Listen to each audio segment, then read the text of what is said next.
Capital FM sadarbībā ar kultūras bāru Sapņu un kokteļi piedāvā kino raidījums Stop kadrs. Kino, jaunumi, scenārijs, konkursi un balvas, aktualitātes, aktieri, režisori, eksperti, raidījuma viesi. Katru svētdienu no 11. līdz 12. ar atkārtojumu otrdienās 19. Capital FM ēterā kino raidījums Stop kadrs.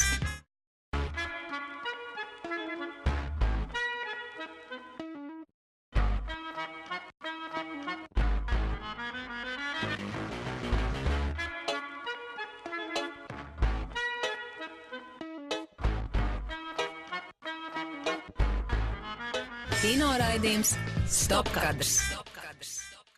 Nu ko, kino raidījums Stop kadrs, un proti arī šajā nedēļā, kā ierasti, svētdienā 11. un otrdienu vakarā 7. Iet vaļā kino raidījums Stop kadrs par kino, par labām filmām un arī par lieliskiem cilvēkiem. Arī šajā nedēļā ir lielisks kino un lieliski cilvēki, un, protams, ka lieliskais raidījums to visu piedāvā jums izbaudīt gan šobrīd, gan arī sapņos un kokteļos, kur notiek kino vakari.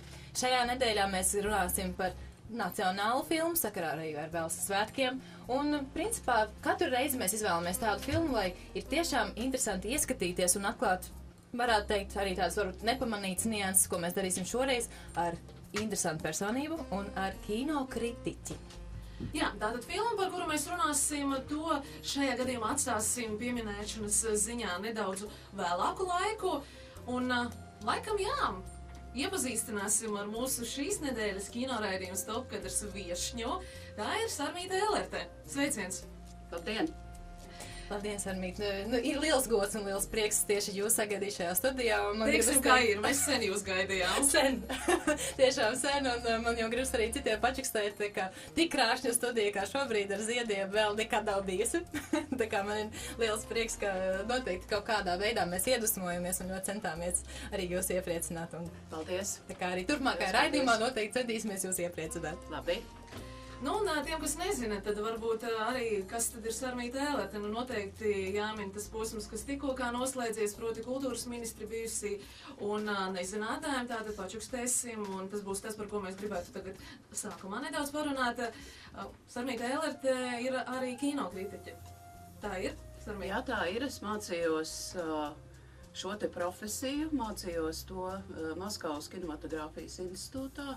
Tā ir tajā laikā patiesībā bija vienīgā augstskola, kur šo profesiju mācījās profesionāli. Kino režija, kino scenārijas un arī kino kritika. Tad tās personīgas dabas jautājums, kādēļ tāda izvēle? Vai no bērnības jau bija interese par kino? No vienas puses jā, no otras puses tā, ka tas visu mūsu dzīvēs ļoti bieži sagadās, tā bija arī sagadīšanās, jo tajā laikā bija tāds laikraksts Literatūra un māksla, un es sāku vadīt kino nodaļu un sapratu, ka man ir vajadzīgs nopietnāks zināšanas šajā jomā. Un tāpēc mācījos neklātienē. Kino institūtā es pirms tam biju beigusi jau universitāti Latvijā. Bet kā pašai ar kino attiecībām, vai tas ir tīri profesionāli, kā tikko minējāt, ka vajadzēja un tas tika apgūts un lietā likts, vai tomēr arī pašai ir tā, ka patīk skatīties 2-3 filmas dienā vai nedēļā un tiešām izbaudīt kino? Nē, kino ir brīnišķīga matērija, jo tā ir tāda, laika un dzīves simulācija, tāds zināms koncentrāts, kas tev izrauj no tā pierastā laika plūduma. Man starp citu ļoti patīk, tajā laikā bija tā, ka ne jau filmas viss bija pieejams, un tad Latvijas Kino Savienības biedriem bija tādas saucamās riņķu filmas, ko rādīja izredzētajiem Kino Savienības biedriem. Tas nozīmē, vienu dienu bija jānoskatās 4 filmas pēc kārtas.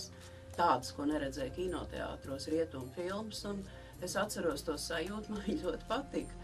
Ka tu no rīta un tad tā drusku raibām acīm jau pusdienas laikā jūties, bet tas blīvais enerģijas trieciens, ja, ir brīnišķīgi to piedzīvot, to sajūtu esmu jutusi arī festivālos, bet šobrīd, protams, es nesaucu sevi nec par kino kritiķi, nec arī man ir iespēja skatīties 4 filmas vienā dienā no vietas. Jā, Sarmīte, un tomēr kā tad jūs iegūtā izglītība pēc tam vēlākā posmā ietekmē jūsu dzīvi? Cik daudz ar to tad bijāt saistīta?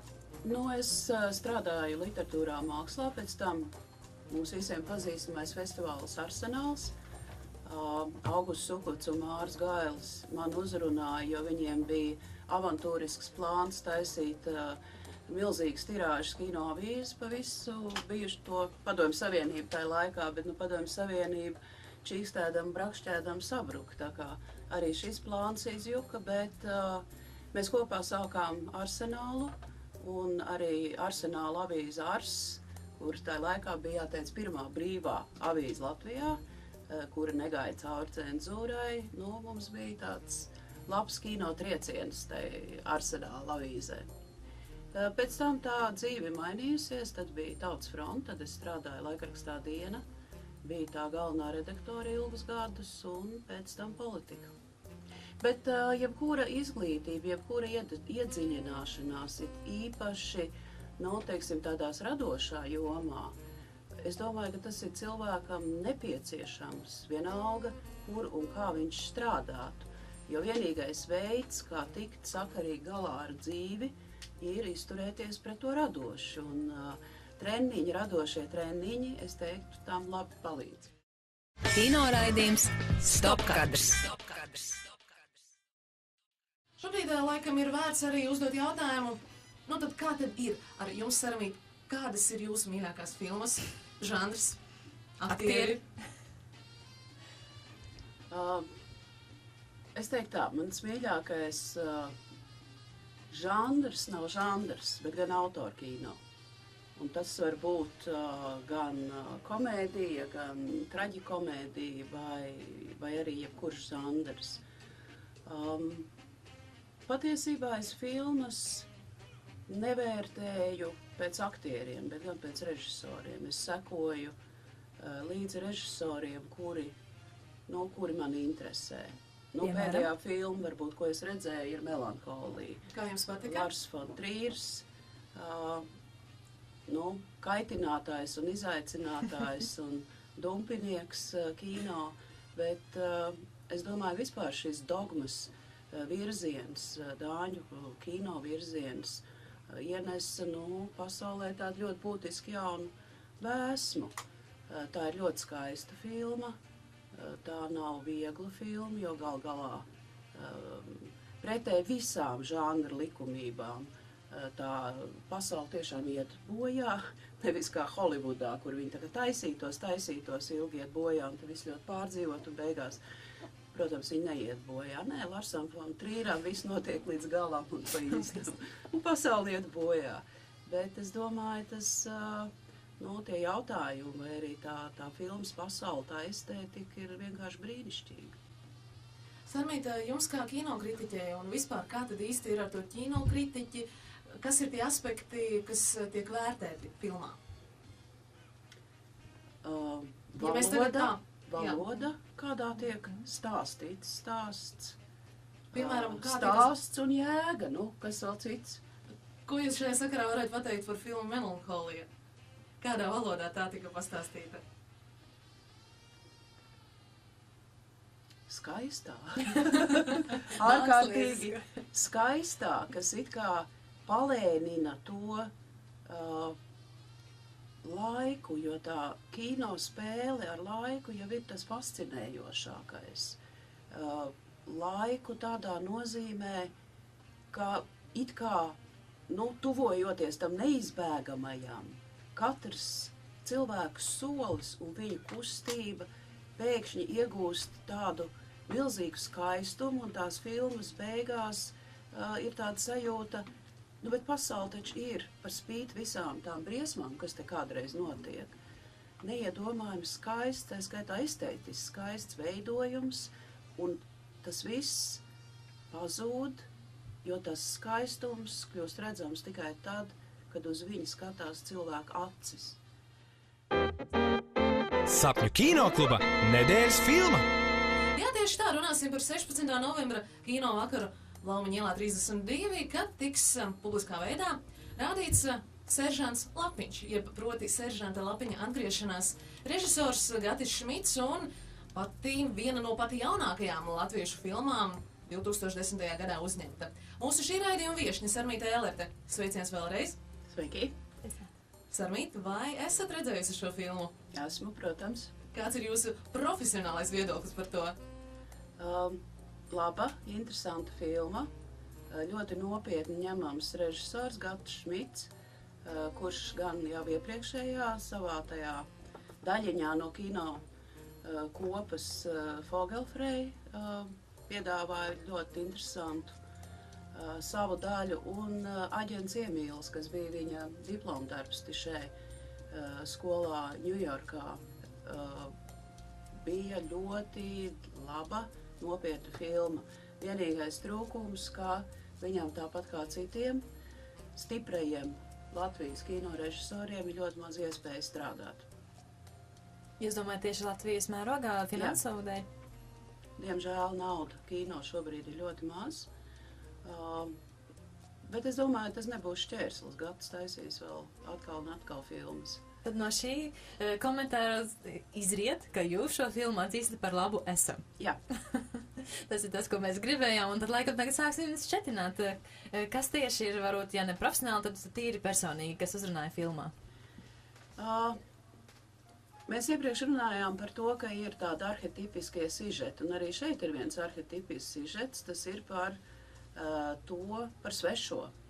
Par svešo, kas nonāk kaut kādā vidē pasaulē, un no tā rodās dzirksteles, sadursmes un komiskās un traģikomiskās situācijas. Nu, tā īsi rezumējot, varētu teikt, ka šī filma ir par Lāčplēs trakomājā. Un tāpēc tas ir tāds piemērots sižets šim laikam, jo Keiša seržants Lapiņš ir tāds 21. gadsimta Lāčplēs, tieši tāds drusku tā kā apdūlis, drusku tā kā apdalīts, taču ļoti stiprs, ļoti jauks, mīlīgs un simpātisks tips. Un viņš nonāk vienā vidē, pasaulē, kur darbojas pēc saviem likumiem, bet kur nav paredzēti tādi Lāčplēši. Un tieši tad, kad šādā it kā normālā vidē ar atpazīstamiem mums visiem situācijām un tipāžiem un personāžiem nonāk šis te Lapiņš, tad iznāk Lāčplēs trakomājā. Kino raidījums Stopkadrs. Varbūt nedaudz vairāk parunājam par tiem tēliem, par lomām. Tikko arī dzirdējām tādu skaistu, viennozīmīgu raksturojumu par visiem tiem galvenajiem tēliem un varoņiem. Kā tad īsti ar viņiem ir? Labi, ar seržantu mēs tikām galā. Kā ir ar pārējiem? Cik svarīgi tie ir bijuši un kāpēc, kā jums šķiet, Sarmīta, Gatis arī izvēlējās tieši tādus? Es domāju, ka viņš vienkārši ņēma no tā dzīves materiāla mums ļoti atpazīstams un patiesībā tādus tipiskus personāžus. Piemēram, Viļa Daudziņa, tas puisis, kas jau 3. dienu nedzer, sekmīgs, tāds tipiskais trekno laiku biznesa pārstāvis, kuram, es domāju, tas spiediens, tas stress spiediens ir milzīgs, jo viņš ļoti labi saprot, ka tikpat ātri, kā uz tādu burbuļu viņš to savu dzīvi ir veidojis, tikpat ātri tas burbulis pārsprāgst un viss tas pazūd. Un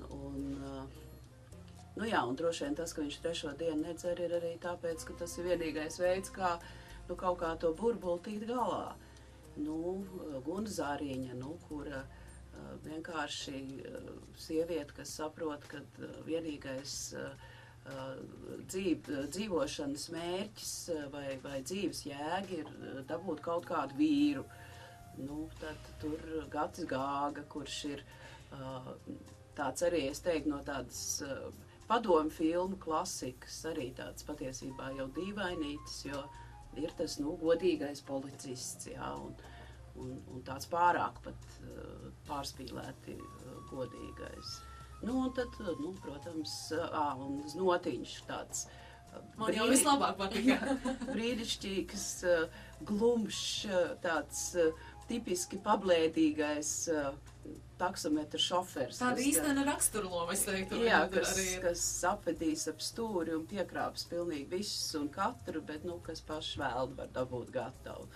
Un tad, kad tas keišs tur pa vidi iemaldās šai pasaulē un šķērso visas tās iemītās taciņas, viņš ar to vien izraisa neiedomājumu jucekli. Un tas arī ir tas, komiskais lādiņš, kas dzen uz priekšu to filmu. Man jau gribas arī uzsvērt, ļoti pat uzsvērt mums vēl nepieminēto Lilijas lomu. Jā, protams. Par šo garīgo, gaišo pasauli un cik reāli un cik nereāli tā jau ir un vai komiska vai iedarbīgi, to var spriest katrs pats, jo mūsdienās, droši atļaušos teikt, tas ir diezgan populāri. Arī kļūst jau klišejiski un tomēr mums prieks, ka ir daļa cilvēku, kas tajā iedziļinās un gūs kāds rezultāts, un daļa tomēr to tvēr tāpat klišejas, kā tā arī filmā varbūt no malas izskatījās. Kāds ir kā jūsu vērtējums un kā jūs izjutāt to filmā un varbūt arī mūsdienās ikdienā, kā jūtat saskaraties vai? Nē, es domāju tāds amatieriski kontaktu meklēšanas ar, tā teikt, gaišo visumu vai kosmosa strāvām jau ir arī kļuvušas par tādas stresēnās ikdienas sastāvdaļa. Par tādu arī varbūt arī no vienas puses moderna lieta. Tieši tā, ļoti moderna lieta, tā urīna dzeršanas terapija, es nezinu, cik tā ir izplatīta, lai... Bet es par tādu zināju, Malākova to grāmatu, kad ieraudzījām, man jau patika. Tieši tā, lai dabūtu tiešos kontaktus, tā teikt, ar visumu. Tas droši vien tāds domāts, tāds ātrākais ceļš uz šiem tiešākajiem kontaktiem. Tā kā es domāju, ka tā, kaut vai pārunājot šādā te līmenī, mēs redzam, cik daudz tur ir tāda blīva, tā blīvā kino valoda, kino notikumi, un tas jau tāpat kā limuzīna, tur katrā minūtē kaut kas notiek, un tas komismu vai pārsteigumu, tas lādiņš ir, ļoti dzīves un brīnišķīgs. Kino raidījums Stopkadrs. Tikko aizkadrās Armīte minēja tekstu. Ka kultūrā nav izklaide, ka jūs nemeklējat... Filmās nemeklējam izklaidi. Kaut kā tā. Ja vai varat paturpināt? Jā, tieši tā. Nav laika tērēt laiku. Tas bija ideāli. Un ka kultūrā nemeklējat izklaidi. Jā. Jā, jo es domāju, ka izklaidēties var labākā veidā, nevis, jo piemēram, kultūra kā izklaide nozīmē vienkārši nosis laiku, Tev ir kaut kāds neiedomājums laiks, un tu domā, kā viņu tā kā nosis labāk. Bet laiku var aizpildīt jēgpilnāk. Bet tas nenozīmē, tad jautājums bija, piemēram, Avatāri. Es diemžēl viņu neredzēju. Bet tas man ir žēl, jo es domāju, ka šādas filmas ir vērts redzēt, jo viņas pievienotāji kino valodai kaut ko jaunu. Un iespējams pēc kāda laika tas parādīsies vienā autorkino pilnīgi citādā veidā, kaut kāda atsauce, jo starp citu viena no brīnišķīgām lietām kino ir arī tas, ka režisori citē. Piemēram, Tarantino ļoti bieži viņš ievelk savās filmās kaut ko, kas ir pilnīgi cita laika un slāņa kino, vai arī režisori, kuri ieliek sevi mazajās lomiņās, un tad, ja tu, piemēram, jautājums, protams, kad kino skatās 99,9% cilvēku, kas nav kinokritiķi, bet es domāju, ka tas, ka tu zini, tas, ka tu izsekojies tiem kino slāņiem, tev iedod vienu papildus tādu, atslēgu tai kino pasaulē. Un tas ir brīnišķīgi, un man liekas, piemēram, es pieminēju, jau runāju Dogville, jo kas tad ir kino? Kino ir, visnereālākās, kas var būt vēl nereālāks, kā cilvēki, kas skatās uz vienu baltu palagu un iedomājās, ka tā ir dzīve. Tā ir vislielākā krāpniecība, vai ne, kas ir pasaulē. Bet taču tā simulācija, tā ambīcija it kā radīt to pasauli, kas ir ļoti reāla. Un tad nāk Lars von Triers, kas saka, tas, ko jūs uzdodat par realitāti, ir vislielākie meli. Un viņš paņem milzīgu paviljonu laukumu, ar krītu sadala istabas un saka, šeit katrā istabā, kur nav pat sienas, tas ir uzvilkts uz grīdas, dzīvo kaut kāda cilvēku un ģimenes. Un tas strādā kā vislielākā realitāte, ja? Un tāpēc tie kino ir brīnišķīgi meli, bet man patīk kino, kur melo ar izdomu un ar emocijām, jēgu, nevis vienkārši tā blefo prasti, jā. Pieminējāt to, ka pārsvarā kino skatās 99% cilvēku, kas nav kinokritiķi. Un cik smags darbs tad jūsuprāt ir būt par kinokritiķi? Nē, smags darbs, tas ir tādā ziņā, ka ir jāskatās... Cik filmas dienā jānoskatās? Jānoskatās visādi draņķi, jā. Tādā ziņā tas ir... Tāpat jau jāuzraksta, jā. Piemēram, mans kolēģis un labs draugs Normunds Naumans. Jā, ļoti cienām. Vai Dita Rietuma, lai viņi tur salikt tās zvaigznītes, tad pareiķiniet paši, cik filmas viņiem jānoskatās. Es jau ļoti bieži par to domāju, jo tieši tā. Jā, un starp šīm filmām ir visādas bezjēdzīgas lietas pa pilnām, bet es domāju, tā, protams, ir brīnišķīga, tāda, tas ir luksus izvēlēties, skatīties tikai to, kas ir labs vai kas ir. Bet es nezinu, es domāju, Normunds, piemēram, ar savu ļoti skaidro un profesionālo un uztrenēto galvu, es domāju, ka arī viņš pirmajās 10 minūtēs var pateikt. Uzreiz, vai jā? nav? Aha. Un cik zvaigznes salikt? Es domāju, ka jā. Arī skatoties šīs nedēļas seržanta lapiņu, jau pirmajās minūtēs es vienu lielu zvaigzdi ieliku. Un kā bija filmas beigās? Protams, ka viņas zvaigznīs arvien pieauga un atziņas bija ļoti, ļoti jauks. Bet runājot par to filmu klāstu, kas ir ne tik baudāms, varbūt pat nepieskaitāms pie kultūras, kā ir ar laiku, kurš tiek nosists, labāk to izmanto tomēr varbūt pēc sava prāta, savas patikas izklaidēm? Kā jūs vērtējat, vai izklaides ir laika nosišana, vai tomēr ir jēgpilnas arī izklaides, un kādas tās ir jums? Katrs cilvēks sev atrod. Protams, ka cilvēks nepavada savu dzīvi pārnopietnībā sakrunkotu pieri. Skaidrs, ka viņam ir vajadzīgs, skaisti pavadīt laiku. Kā tas ir? Un kā jūs pavadāt skaisti laiku? Mēs tik gribam zināt. Man skaisti pavadīts laiks var būt pastaigs dabā, ļoti nevaru pēc tām, iet lielus ceļa gabalus. Man labi pavadīts laiks ir iespējams stundas pavadītas vienkārši triecot, metot paradoksus labā kompānijā. Tas, sagādā brīnišķīgu baudu. Bet, labi pavadīts laiks. Es nezinu, vai tā ir izklaide. Labi, grāmata ir labi pavadīts laiks. Pilnīgi noteikti. Kino raidījums Stopkadrs. Uz atvadām gribas Sarmītē jautāt, ja jums būtu jāsaka tāds vēlējums, tad kā tad ir? Ir jāskatās filmas vai nē? Un ja ir jāskatās, ko jūs iesakāt? Filmas ir jāskatās, bez tam es uzskatu, ka filma, kas ir redzēta mājās, datorekrānā vai televīzijā, tā nav filma. Tieši to pašu mums teica Šarlota Līduma, jā? Jā. Laikam tur arsenālā ir tāds. Jā. Viedoklis ne tikai, lai tu ieraudzītu to kino, tev jāredz tas uz ekrāna. Tāpēc es aicinu iet uz kino, un es novēlētu to, lai tomēr Latvijā parādītos, viss, kas ir labākais parādījies dažādos pasaules festivālos. Daudz, kas jau atnāk, bet tomēr ne viss.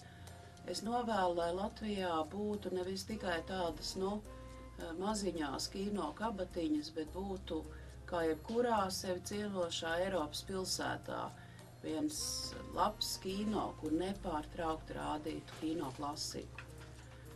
Atkal un atkal. Tātad tomēr tās ir tās lietas, kuras pietrūkst, jā?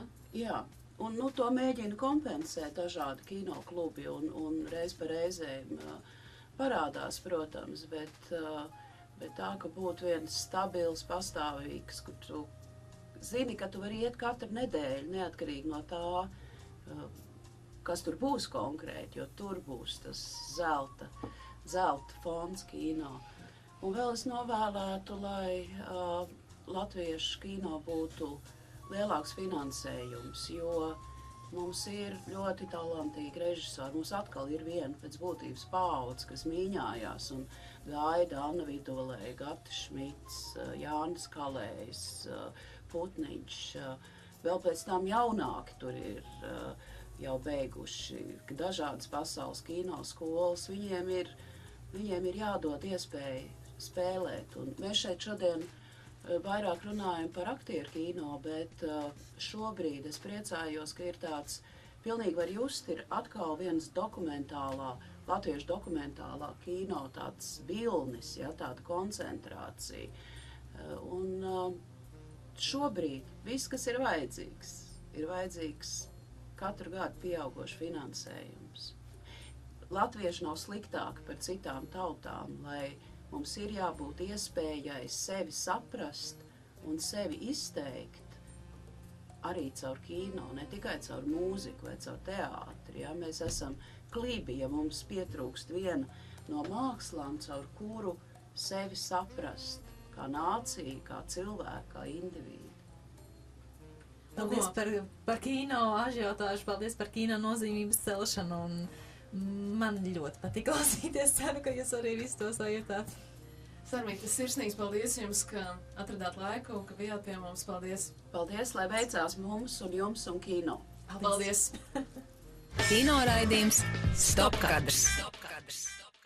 Nu ko, sirsnīgs paldies, ka bijāt kopā ar mums šajā kinoraidījumā. Mēs ar Ilzi atgādināsim par Sapņu kinokluba nedēļas filmu, tātad proti Gatis Šmits, Seržanta Lapeņa atgriešanās, kas jau 16. novembrī tur Blaumaņa ielā 32. Aicinām visus ņemt draugus līdzi un baudīt. Nu, baudīt varu ne tikai kino, protams, ka tas prioritāte, mēs to uzsveram un gribam jums no sirds novēlēt, bet principā ir arī vēl labi draugi mums Blaumaņa ielā 16. līdz 18, kur var baudīt atlaižu sniegto prieku, jo pagājušā nedēļā ir arī sagaidīts pievedums labām, jaunām, skaistām, kvalitatīvām drēbītēm, un dāmas, kas ir iecienījušas interesanti ģērties, noteikti tur var doties un izbaudīt šo sniegumu. Jā, noteikti atgādināsim arī to, ka detalizētāku info par mums var atrast arī sociālajos tīklos. Facebook ir mūsu Stopkadrs mājas lapa, kur noteikti mēs iesakām apmeklēt. Mēs esam aktīvi, mēs būsim pateicīgi par laiku. Un esam redzami arī televīzijā, kur tieši cikos kādās dienās to visu tad tur Facebook mājaslapā. Un principā, ja viss ir tik ļoti apnicis, ka gribas vienkārši aiziet un izbaudīt Holivudas kino, arī labu jāatzīmē, tad multikino ir tā vieta, kur to droši var izdarīt. Jebkurā zālē, uz jebkuru filmu, ēdot ļoti garšīgu popkornu, var to darīt. Nu un vēlreiz vēl viena mājaslapa, kur noteikti arī iesakām www.suk.lv. Kas tas ir? Tas ir to sapņaino vietu Blaumaņa ielā 32. Vēlreiz paldies, ka bijāt arī šajā kinoraidījumā Stopkadrs kopā ar mums. Ilza Kļaviņa, Diana Saule, mūsu šī raidījuma viešņa Sarmīte Elerte, paldies viņa vēlreiz, ka atrad laiku, ka bija kopā ar mums. Un paldies arī jums, ka jūs atradāt laiku, bijāt kopā ar mums, un arī jaunadēļ gaidīsim jūs pie mums. Kā ierasts svētdienās 11. un otrdienās 19. Capital FM ēterā vislabākajā radiostacijā, kāda vien var būt. Paldies un tiekamies jau pēc